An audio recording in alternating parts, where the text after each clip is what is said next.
Shalom saudara, kembali kita berjumpa dalam program ringkasan Sekolah Sahabat Harian dari channel YouTube Gereja Masih Advent Hari ke-7 Jemaat Yosodipuro. Dan judul pelajaran pada hari Kamis ini adalah Sang Pencipta di Kayu Salib. Kita berdoa sebelum kita melanjutkan pembelajaran kita.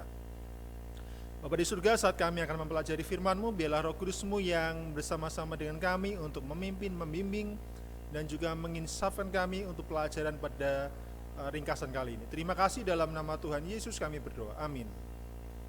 Saudara, sepanjang pekan ini kita belajar dalam pelajaran sekolah sahabat kita adalah mengenai menyembah Tuhan sebagai Sang Pencipta.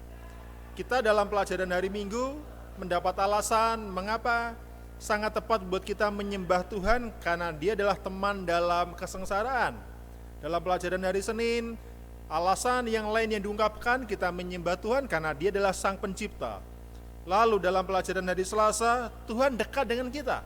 Dimanapun kita berada, Dia adalah oknum yang dulunya firman bersama-sama dengan Allah dan adalah Allah, lalu menjelma menjadi manusia. Dia dekat dengan kita. Untuk alasan itulah tidak salah untuk kita menyembah Tuhan. Dan dalam pelajaran hari Rabu kemarin, kita melihat hubungan antara Injil, penghakiman, dan penciptaan.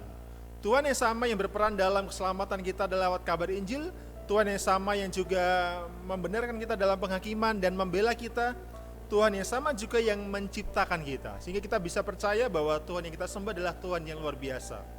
Dan dalam pelajaran hari Kamis ini kita mendapat satu alasan tambahan mengapa kita pantas dan tidak pernah akan rugi menyembah Tuhan, karena Sang Pencipta kita juga adalah oknum yang sama yang telah mati di kayu salib untuk menebus kita.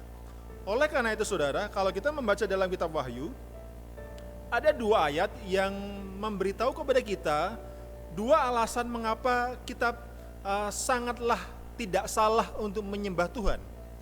Pertama, di dalam Wahyu pasal 4 ayat yang ke-11 dikatakan, "Ya Tuhan dan Allah kami, Engkau layak menerima puji-pujian dan hormat dan kuasa, sebab Engkau telah menciptakan segala sesuatu, dan oleh karena kehendak-Mu semuanya itu ada dan diciptakan."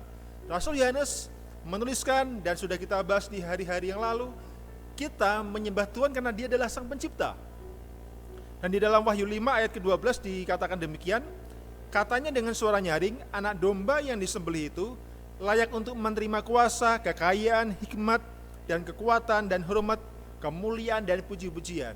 Jadi sangat jelas bahwa kitab Wahyu pun juga mengatakan alasan lain, dan saya pikir adalah alasan yang utama mengapa kita menyembah Tuhan kita, karena Dia selain pencipta kita, Dia juga adalah penebus kita. Saudara, Anda bisa bayangkan, Tuhan mencipta kita, otomatis Dialah pemilik kita. Ketika kita berdosa, maka kita hilang daripada Tuhan, tetapi Tuhan menebus kita, artinya Dia membeli kita kembali, memiliki kita untuk yang kedua kali lewat penebusan setelah kita jatuh ke dalam dosa.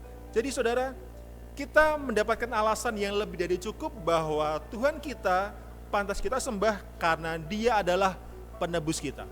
Kiranya dalam ringkasan pelajaran pada sore hari ini boleh menolong kita bahwa dan meyakinkan kita bahwa sebuah alasan yang lebih dari cukup untuk kita menyembah Tuhan, karena Dia selain mencipta juga penebus kita. Tuhan memberkati kita.